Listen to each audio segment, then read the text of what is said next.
Lisons ces passages. Deux passages. Exode 28. Et nous allons aussi lire Nombre 27. Prends ta Bible, prends ton téléphone. Lis avec moi ces passages, c'est important. Si tu n'es pas malade, tiens-toi debout. Tu auras tout le temps de t'asseoir. Tu auras le temps de t'asseoir. Je sais que personne n'est venu assis. Nous tous, nous avons marché pour arriver. On peut se tenir debout pendant quelques minutes. Exode 28, j'ai lu du premier verset jusqu'au 3e. Je lis au nom de Jésus. Amen. Fais approcher de toi Aaron ton frère et ses fils.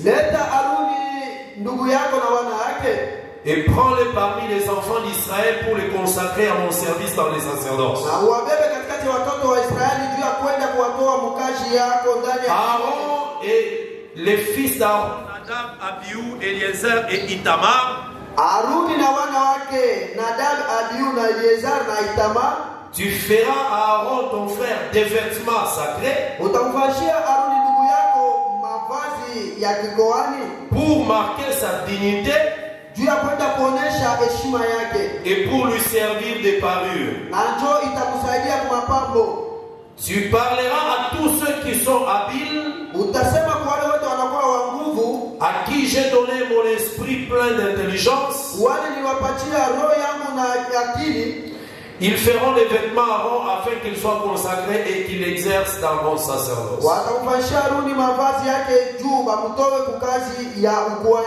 Nombre chapitre 27. Nombre 27. La Bible dit ceci à partir du verset 15. Moïse parla à l'Éternel et dit: que l'Éternel est Dieu des esprits de toute chair établisse sur l'assemblée un homme qui sorte devant eux et qui entre devant eux, qui les fasse sortir et qui les fasse entrer, afin que l'assemblée de l'Éternel ne soit pas comme des brebis qui n'ont point de berger. L'Éternel dit à Moïse: prends Josué, fils de Nun, homme en qui réside l'esprit, et tu poseras ta main sur lui. Tu les placeras devant les sacrificateurs Éléazar et devant toute l'assemblée, et tu lui donneras des ordres sous leurs yeux.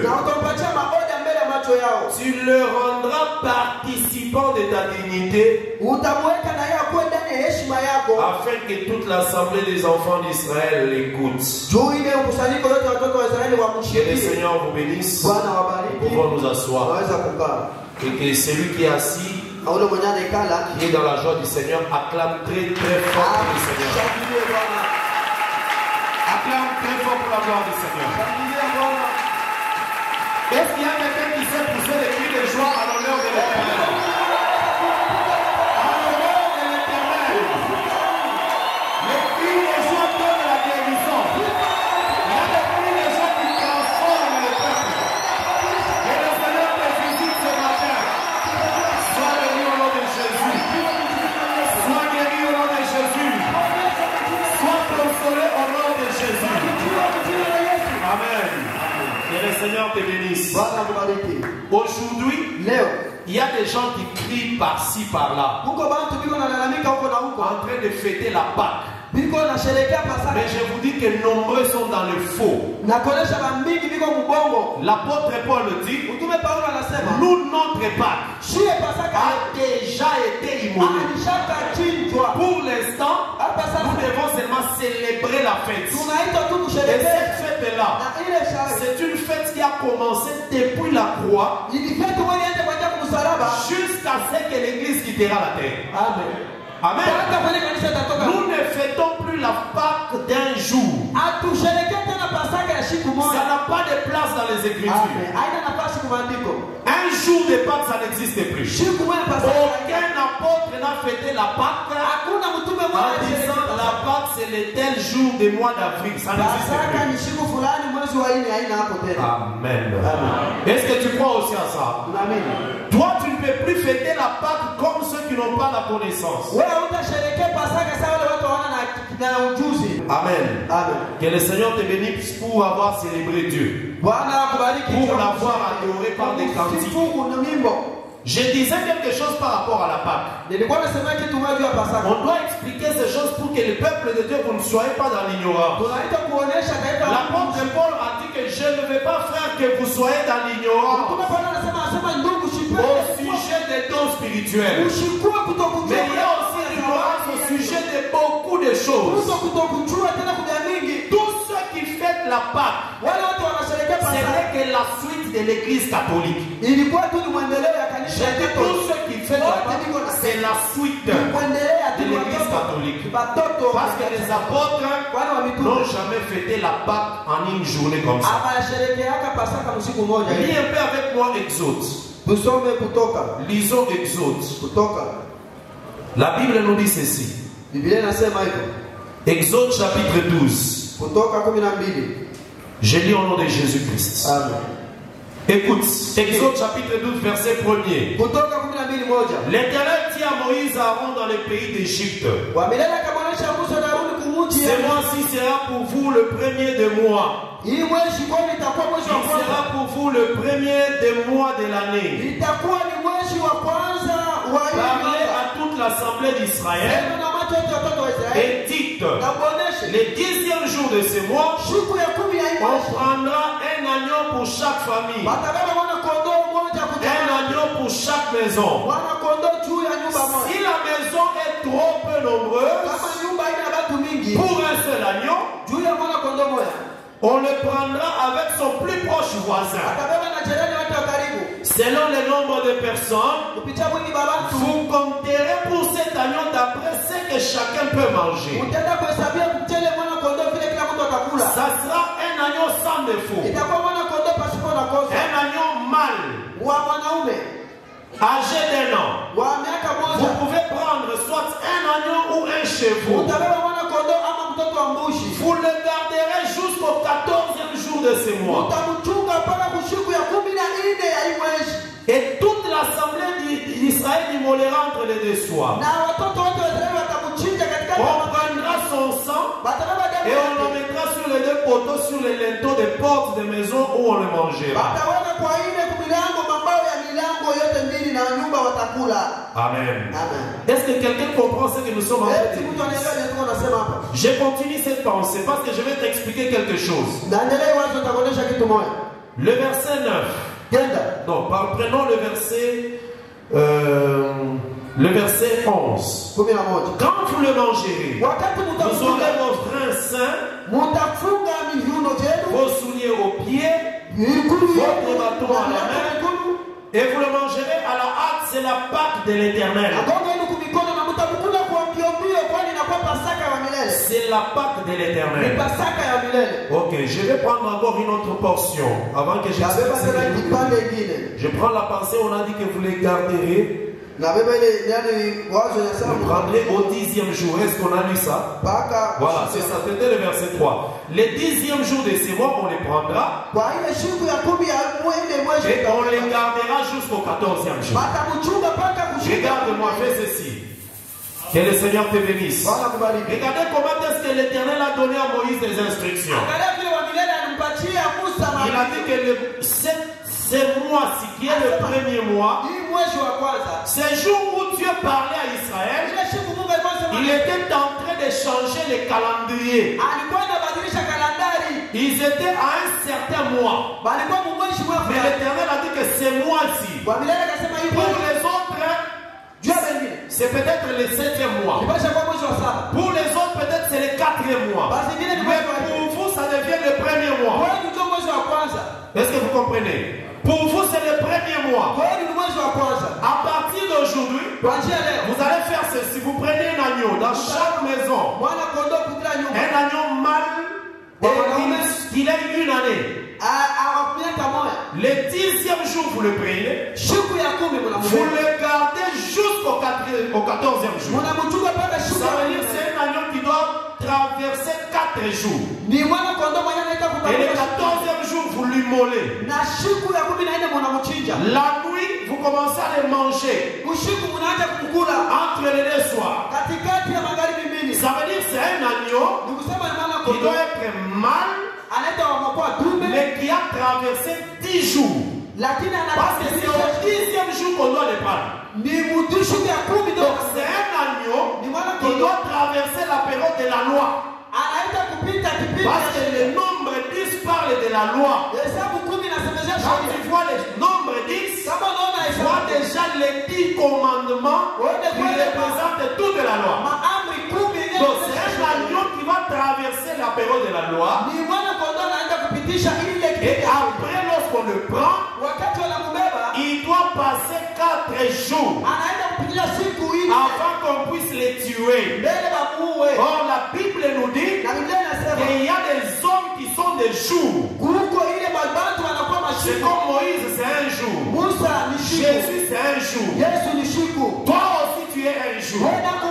Alors, Pilate aussi, c'est un jour. Caïphe, c'est un jour. Hérode, c'est un jour. Pilate encore, c'est un jour. Lorsqu'on prend Jésus, on passe avec lui faire ces 4 personnes-là. C'est un agneau qui a passé les 4 jours. Et après, maintenant, on peut le tuer. Voilà pourquoi Jésus, on l'a pris. On a marché avec lui. On est parti avec lui chez Rome, chez Pilate, chez Caïphe. Toutes ces 4 personnes-là, c'est un agneau qui traversait. Et après les 4 jours, on doit les tuer. Et quand on les tue, c'est ça même la Pâque de l'Éternel. Tout ce qui se faisait dans l'ancienne alliance, c'était l'ombre seulement. Mais la réalité, c'était Jésus lorsqu'il est venu. Est-ce que quelqu'un comprend? Et regardez, je termine par ici parce qu'on doit parler de notre enseignement. Verset 5. Exode 12, 5. Ça sera un agneau sans défaut. Jésus était sans défaut. Ça veut dire sans péché. Mâle. Jésus ne pouvait pas être femme. Même si dans la révélation il a la portion féminine. Âgé d'1 an. C'est un animal, un agneau qui apporte une seule année de grâce. Une année de grâce. Voilà pourquoi nous dans la nouvelle alliance, on ne parle pas des âges de l'église. L'âge de l'église de Sardes, l'âge de l'église de la Odyssée, l'âge de l'église. Ça n'a rien à voir avec ça. Ce sont des comédies américaines. Nous avons une église qui traverse une année de grâce. Une seule année de grâce. La Bible dit, Jésus a dit, je publie l'année de grâce.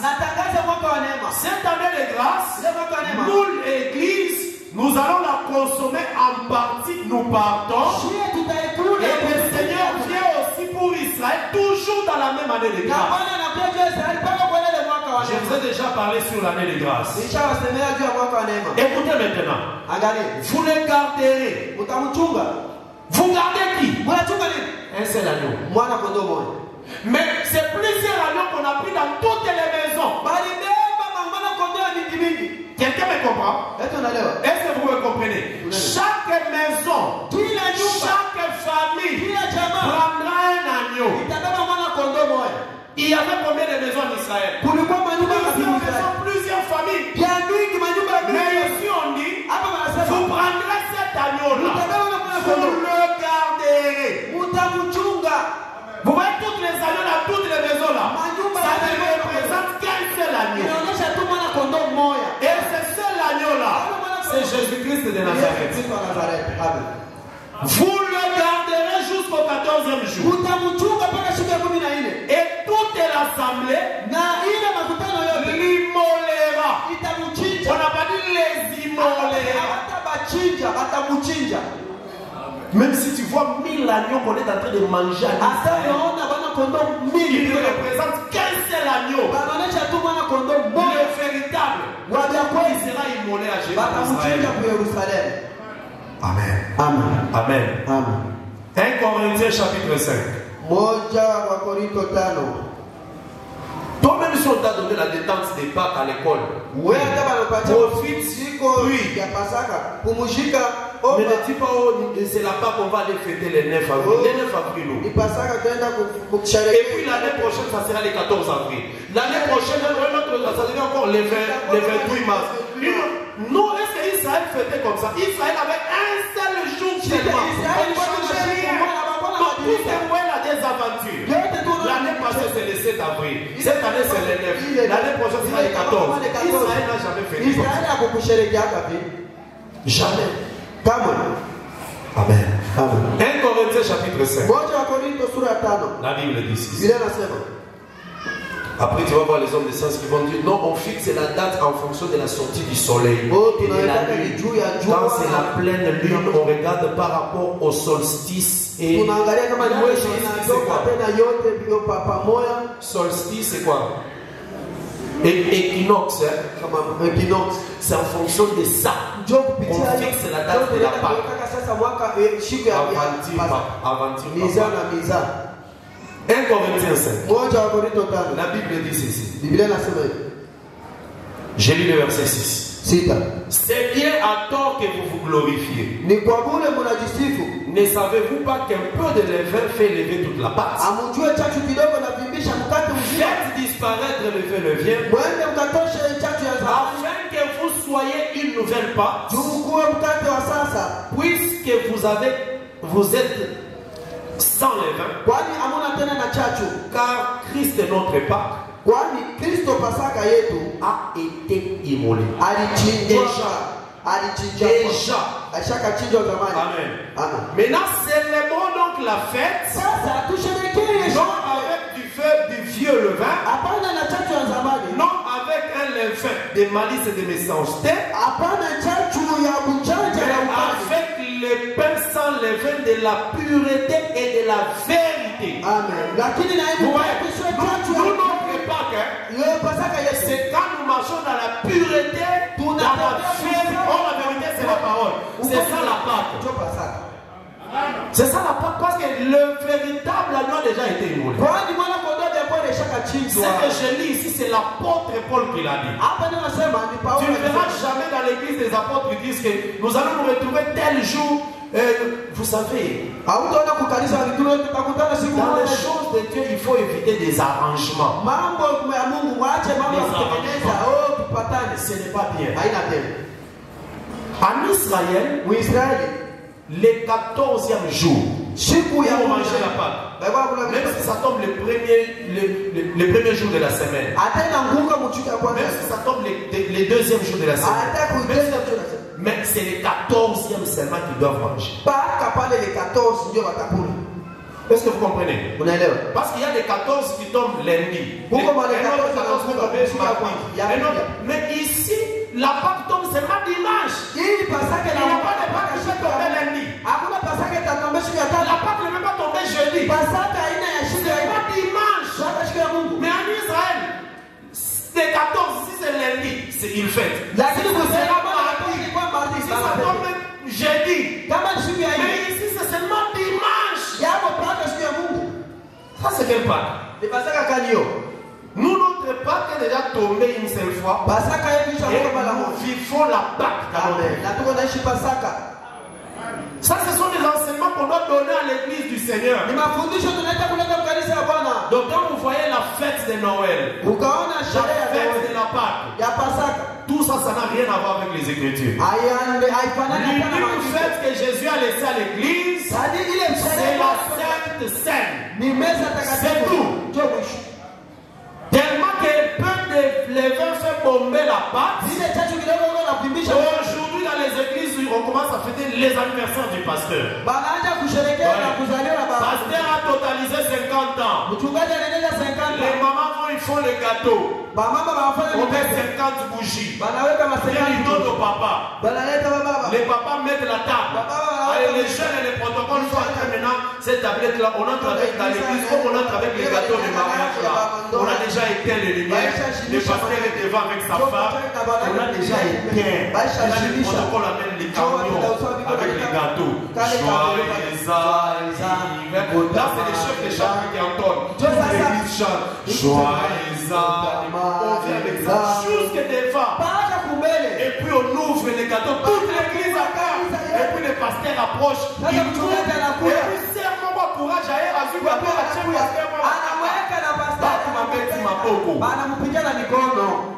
dans l'église. Pasteur Azumo attache à ma gâteau anniversaire. Et puis Azuka Kati a fait ce mois dans l'église. C'est ça les églises aujourd'hui. Et vous aimez ce genre d'église. L'église, la mission va serrer les qui trop. L'église au serré, ça te moment dans Zambie. Amen. Amen. Tu veux célébrer Dieu qui t'a ajouté, il en a fait ça chez toi. Joyeux anniversaire, joyeux anniversaire. Alors vous allez aller où? Amen. Amen. Donc retiens que la fête des Pâques, c'est la mort de Christ. Et nous célébrons cette fête tous les jours de notre vie. Mais nous commémorons la mort de Christ par la Sainte. C'est tout ce que les apôtres ont depuis que les apôtres sont partis. Amen. Avant-hier, j'arrive au service, je vois un musicien, c'est un frère. On se salue souvent, je pense que certains chantent dans notre église aussi, les connaissent. Une fois il a même chanté ici, il était venu demander, il voulait présenter son on a il a chanté. Maintenant je l'ai vu, il voyageait, il allait à Kinshasa. Il devait prendre l'avion. Quand il m'a vu, il est venu vite. Nous avons Kinshasa. Nous avons préparé un concert au Kuna. Alors, Tozo y a fait dans le Machawa, tout à fait à la méga concert Pascal. Tout à fait un méga concert et à Pascal. Tout ça là, mais la chute Fanya, dans le sein, on a besoin de moyens à l'Itoyana, maman, là c'était le nom d'une chante, on a un communéza. Il y a peu Tozo, on a eu une des roses à la peine à concert, on les a monés. On se les a pas tapé à la ou les mamans, on a mis badge. On a dans le sein, on a moyens à l'Itoyana, maman, on a payé, oui, manon à Rocarias. Tout le monde a eu les mamans, après, puis pas pour Rocaria. Après, tout le concert, méga concert. Pascal. Je lui ai dit ça va sur aucun soleil.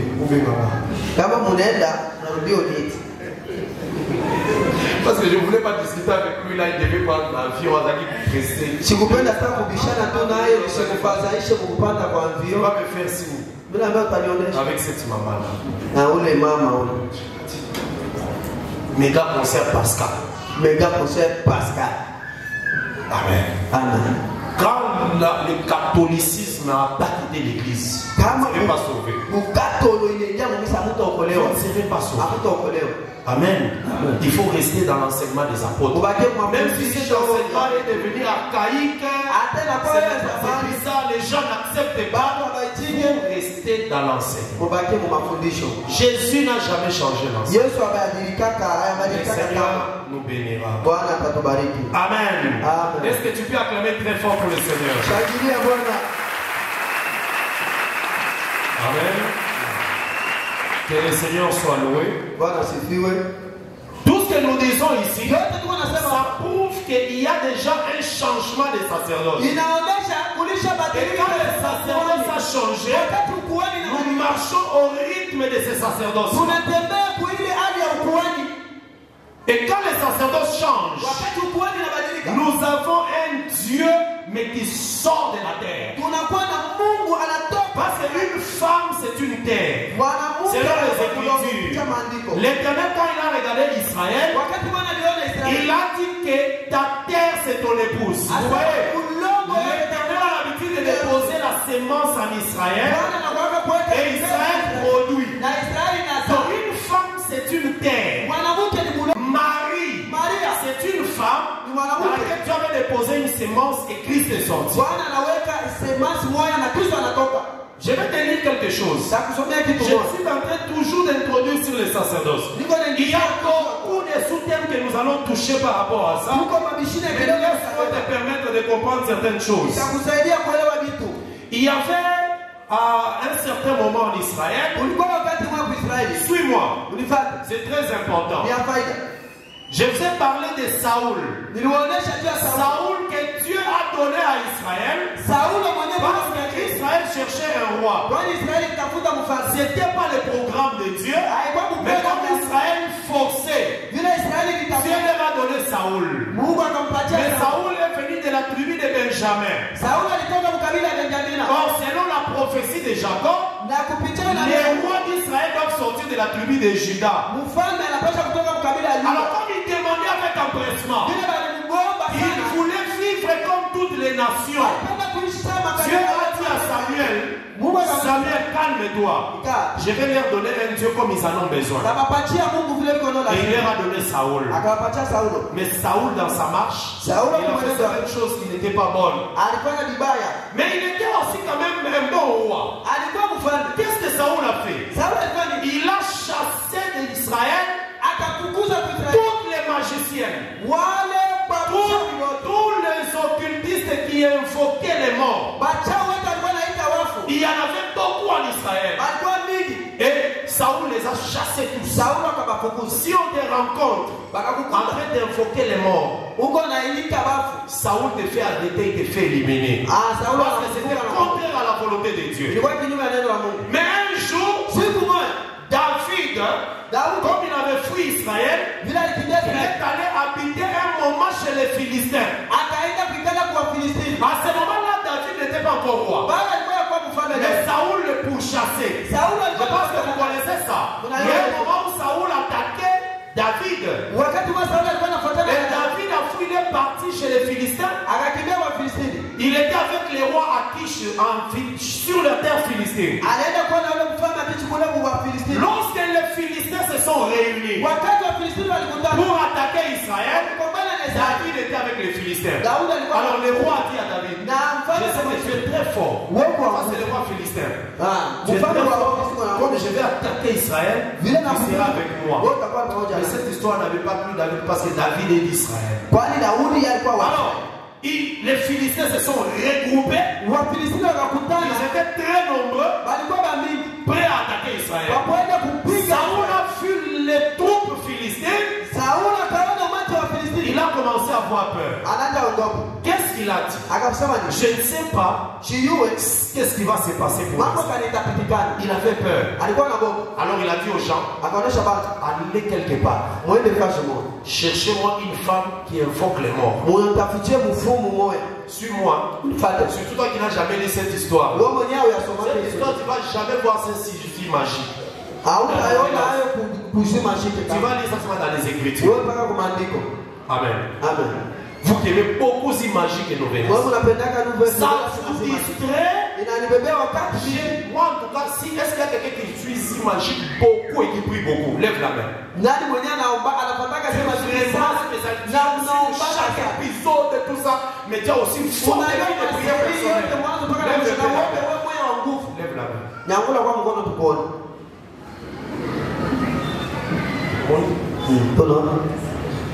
Amen. Ma vie a film là, ma série sur le mingi, la vie de prière diminue toujours. Kama unapenda filamu sana Ça va na diminuer. maisha ya maombi itaishi. Itapunguka. Amen. Amen. Alors, qu'est-ce qui se passe? Mambo gani Les yanapita? gens sont allés chercher une femme qui est magicienne. Watu wanaenda kuangalia ule mfumo. Ils ont dit à Saoul, Anaonyesha qu'est-ce que Saoul a fait? Sauli alifanya Comme c'est lui qui avait chassé les gens qui évoquaient les morts, vile yeye alifukuza il ne watu pouvait pas aller chez cette femme visiblement. Ashipasha kwenda kuonekana hivi. Il s'est déguisé, Alienda il a changé akabadilisha les habits et akabadilisha il mambo. est parti chez cette femme la nuit Na akaenda kwa ule pour que mwanamke cette femme ne les reconnaisse pas. Lorsqu'il est arrivé, il a dit à la femme, je voudrais que tu invoques pour moi un mort. Wende ukanitie roho ya mfu moja. Que ce mort la sorte. Ule roho ya mfu La ipate. femme a dit à Saoul, mais sans savoir que c'est Saoul. Ashiwe kama ni Sauli. Mais Dieu est en train de me piéger. Hapa Tu sais kuko que Saoul a chassé tous ceux qui évoquent les morts. tunaiwa sasa Sauli alifukuza wale wote Saoul lui dit non, sois calme. Sauli anasema Rien ne va t'arriver. Moi-même, je vais te sécuriser. Mais la femme ne savait pas que c'est Saoul Mwanamke ashikula qui sasa était devant elle. La femme a commencé à invoquer les esprits. anaacha kwenda kuilika sasa ile Et il mambo. avait dit à la femme, Akamwonyesha mambo. je vais te demander d'invoquer celui que moi je veux. Ualike ule mwenye napenda. Pas n'importe quel mort, mais le mort que moi lis-moi ça. 1 Samuel 28. Je vais t'expliquer quelque chose. Je ne suis pas parti en dehors du sacerdoce. Je parle du sacerdoce. 1 Samuel 28. Nous lisons très rapidement. Je lis au nom de Jésus-Christ. Amen. Je lis au nom de Jésus-Christ. Je pourrais lire le verset 4. Les Philistins se rassemblaient et vinrent camper à Sunem. Saoul rassembla tout Israël, campa aussi à Gilboa.